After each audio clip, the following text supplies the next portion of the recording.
वस्तु और सेवा कर परिषद ने कोरोना के उपचार में उपयोगी प्रमुख दवाओं तथा उपकरणों पर जीएसटी में कमी करने का लिया फैसला।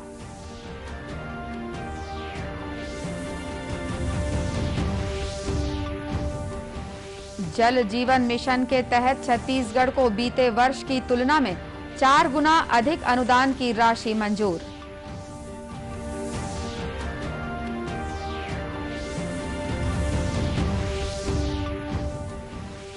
सेल अध्यक्ष ने कहा कि कोरोना महामारी की चुनौतियों के बावजूद कंपनी का सभी मानकों पर बेहतर प्रदर्शन।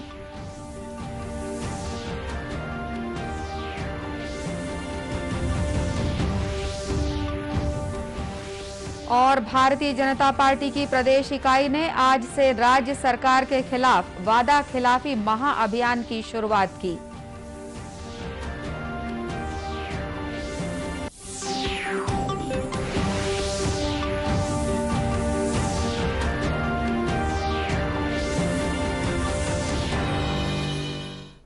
नमस्कार, आप देख रहे हैं दूरदर्शन समाचार। मैं हूं अनुराधा दुबे और अब समाचार विस्तार से। वस्तु और सेवा कर परिषद ने आज मंत्री समूह की ओर से कोरोना महामारी के इलाज में इस्तेमाल होने वाली दवाइयों और चिकित्सा सुविधाओं पर छूट की सिफारिशों को बड़े पैमाने पर स्वीकार कर लिया है। नई दिल्ली में पत्रकारों से बातचीत में केंद्रीय वित्त मंत्री निर्मला सीतारमण ने बताया कि जीएसटी काउंसिल ने रेमडेसिविर पर टैक्स की दर को 12 से घटाकर 5% करने की सहमति दी है। वहीं एंटी फंगल दवाई एम्फोटेरिसिन बी को अब जीएसटी के दायरे से बाहर कर दिया गया है। उन्होंने बताया कि एम्बुलेंस पर जीएसटी की दर को 28% से घटाकर 12% किया गया है। वहीं ऑक्सीमीटर, मेडिकल ग्रेड की ऑक्सीजन और वेंटिलेटर पर भी जीएसटी की दर 12% से घटाकर 5% कर दी गई है। 3 items which the GOM had recommended at one level, after discussion in the committee, in the GST Council, we have brought in changes. They are particularly one item which is the furnaces, the electric furnaces which are used in the crematoriums. The GOM had recommended 12%. We, after the discussion in the council, have brought it down further to 5%. Then temperature checking equipments, the GOM recommended 18%. After discussion in the council today, we are bringing it down to 5%. And the third item, which is the ambulances, the GOM had recommended at 28 because it has a different connotation to the automobile sector. But even then, because it's for a limited period and because it's a very enduring asset for the hospitals, even with depreciating value, nevertheless, we thought even ambulances should be brought down. So the GOM's recommendation of 28 for the ambulance has been brought down to 12%. वित्त मंत्री ने कहा कि केंद्र सरकार 75% vaccine खरीदेगी और इसके जीएसटी का भी भुगतान करेगी, लेकिन जीएसटी से होने वाली आय का 70% राज्यों के साथ साझा किया जाएगा। केंद्र सरकार ने जल जीवन मिशन के तहत वर्ष 2021-22 के लिए छत्तीसगढ़ को बीते वर्ष की तुलना में 4 गुना अधिक अनुदान की राशि आवंटित की है। केंद्र सरकार ने करीब 1909 करोड़ रुपए छत्तीसगढ़ को अनुदान राशि मंजूर की है। साथ ही चालू वित्त वर्ष के लिए करीब 500 करोड़ रुपए की पहली किश्त भी जारी कर दी गई है।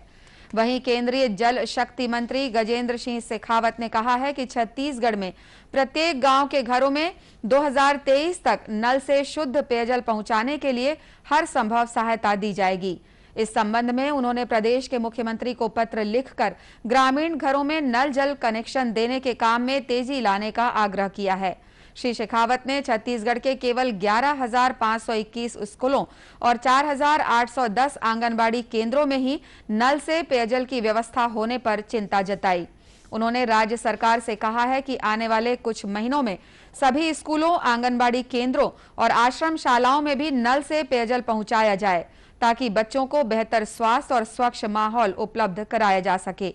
गौरतलब है कि जल जीवन मिशन के तहत राज्यों को जल संकटग्रस्त, सूखा प्रभावित क्षेत्रों, जल गुणवत्ता प्रभावित गांवों, आकांक्षी जिलों, अनुसूचित जाति जनजाति बहुल गांवों और आदर्श ग्राम योजना को प्राथमिकता प्रदान करनी होती है। देश में कोरोना के सक्रिय मामलों और संक्रमण के नए मरीजों की संख्या में लगातार कमी आ रही है। केंद्रीय स्वास्थ्य और परिवार कल्याण मंत्रालय ने कहा है कि कुल सक्रिय मामलों की तुलना में वर्तमान में मरीजों की संख्या केवल 3.68% है। इधर छत्तीसगढ़ में भी कोरोना संक्रमण की दर लगातार घट रही है। कल 11 जून को प्रदेश में पॉजिटिविटी दर 2.1% थी। राज्य में कुल 741 नए कोरोना संक्रमित मिले हैं।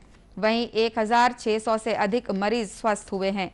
प्रदेश में वर्तमान में करीब 16,000 मरीजों का विभिन्न अस्पतालों और होम आइसोलेशन में इलाज चल रहा है। इस बीच प्रदेश में कल कोरोना से 15 मरीजों की मौत भी हुई। उधर केंद्र सरकार ने राज्य और केंद्र शासित प्रदेशों को अब तक 25 करोड़ 87 लाख से अधिक टीके उपलब्ध कराए हैं। केंद्रीय स्वास्थ्य मंत्रालय ने बताया है कि अब तक 24 करोड़ 76 लाख टीकों का प्रयोग हो चुका है। वहीं 1 करोड़ 12 लाख से अधिक टीके अभी भी राज्यों और केंद्र शासित प्रदेशों के पास उपलब्ध हैं। मंत्रालय ने बताया है कि राज्यों और केंद्र शासित प्रदेशों को आगामी 3 दिन में 10,81,000 वैक्सीन उपलब्ध करा दी जाएगी। वहीं प्रदेश में 18 से 44 वर्ष आयु समूह के लोगों का टीकाकरण किया जा रहा है।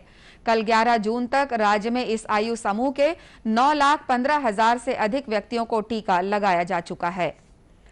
Steel Authority of India Limited SAIL की अध्यक्ष सोमा मंडल ने कहा है कि कोरोना महामारी की चुनौतियों के बावजूद सेल ने सभी मानकों पर बेहतर प्रदर्शन किया है।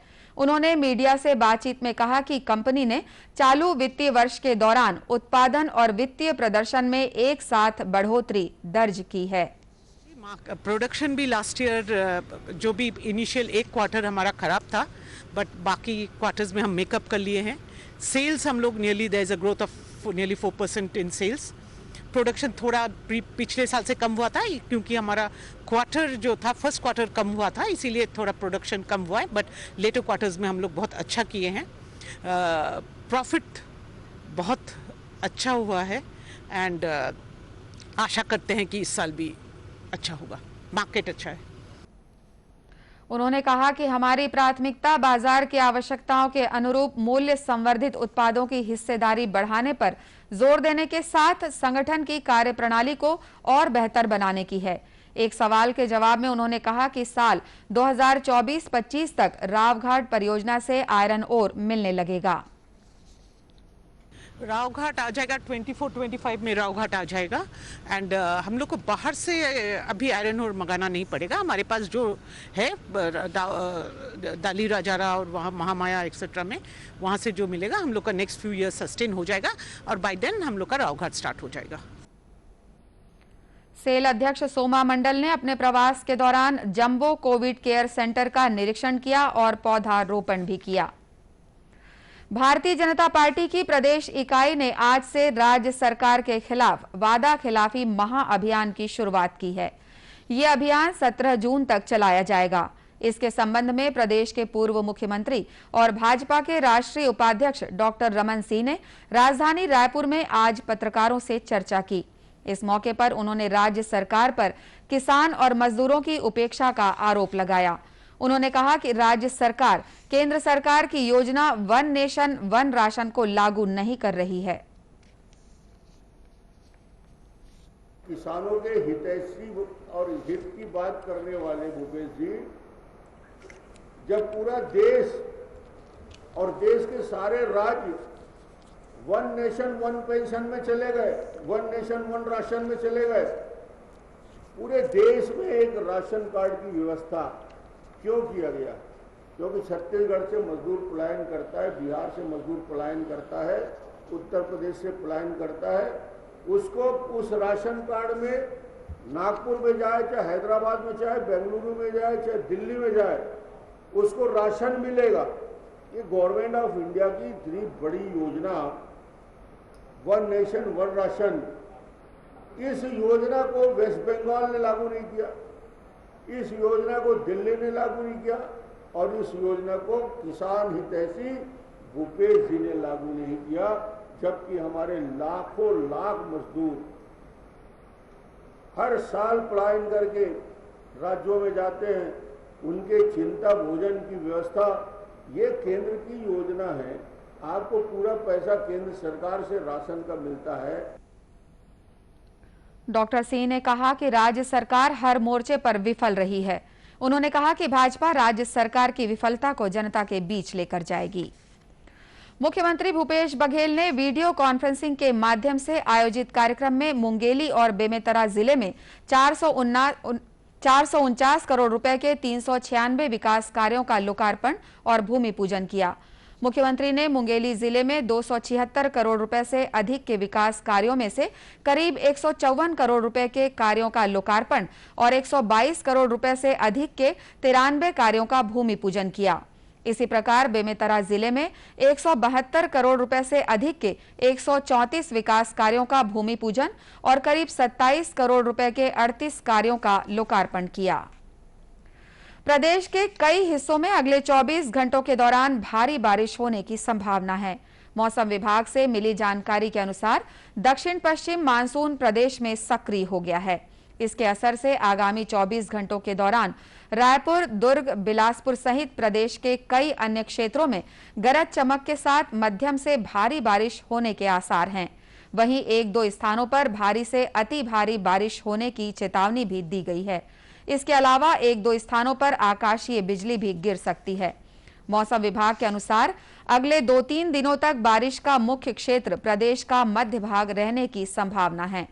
गौरतलब है कि इस बार मानसून समय से पहले प्रदेश भर में सक्रिय हो गया है और इसके असर से बीते 2 दिनों से राज्य के अधिकांश इलाकों में बारिश हो रही है, जिसकी वजह से मौसम ठंडा हो गया है और लोगों को उमस और गर्मी से राहत भी मिली है।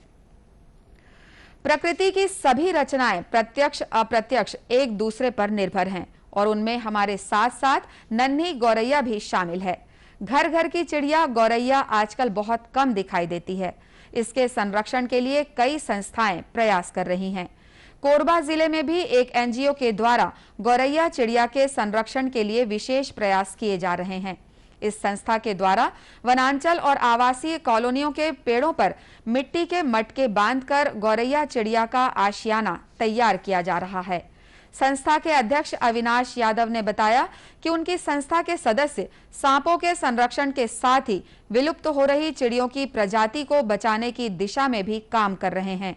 उन्होंने बताया कि विज्ञान सभा और वन विभाग के दिशा निर्देश पर पेड़ों पर मिट्टी के मटके लगाए जा रहे हैं ताकि गौरैया सुरक्षित ढंग से रह सके। पिछले 1.5 साल से इसके ऊपर काम कर रहे हैं। जैसे रुख मितान हो गया, चिरई मितान हो गया और आपका सर्प मितान हो गया, ये इसके ऊपर काम कर रहे हैं। और पहले आप देखे होंगे कि पहले गौरैया चिड़िया बहुत दिखती थी, अब वो दिखना बंद हो गई है।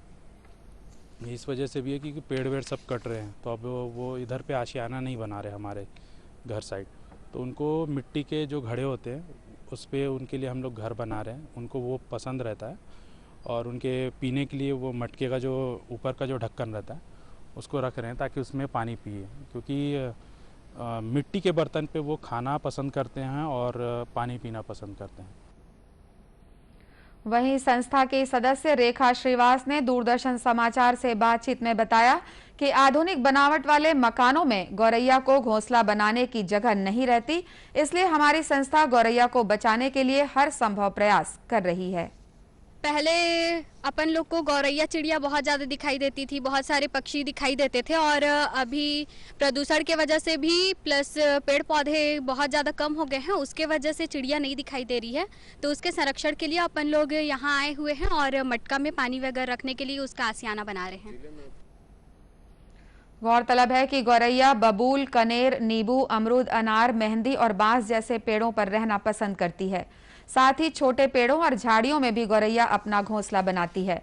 संस्था ने लोगों से इन पेड़ों को अधिक से अधिक संख्या में लगाने की अपील की है ताकि गौरैया की संख्या को बढ़ाया जा सके। अंत में मुख्य समाचार एक बार फिर।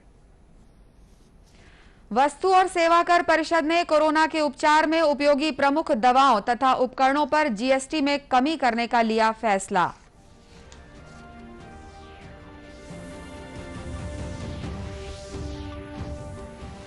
जल जीवन मिशन के तहत छत्तीसगढ़ को बीते वर्ष की तुलना में 4 गुना अधिक अनुदान की राशि मंजूर।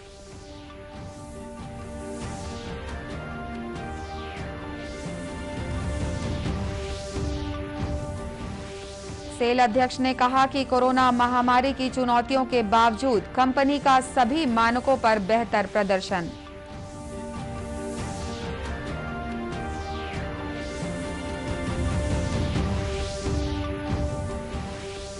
और भारतीय जनता पार्टी की प्रदेश इकाई ने आज से राज्य सरकार के खिलाफ वादा खिलाफी महाअभियान की शुरुआत की। कोरोना से बचाव के लिए मास्क, सैनिटाइजर के साथ ही सोशल डिस्टेंसिंग का भी पालन करें। कोरोना को हराना है, मास्क जरूर लगाना है। इसी के साथ ये समाचार बुलेटिन समाप्त हुआ। नमस्कार।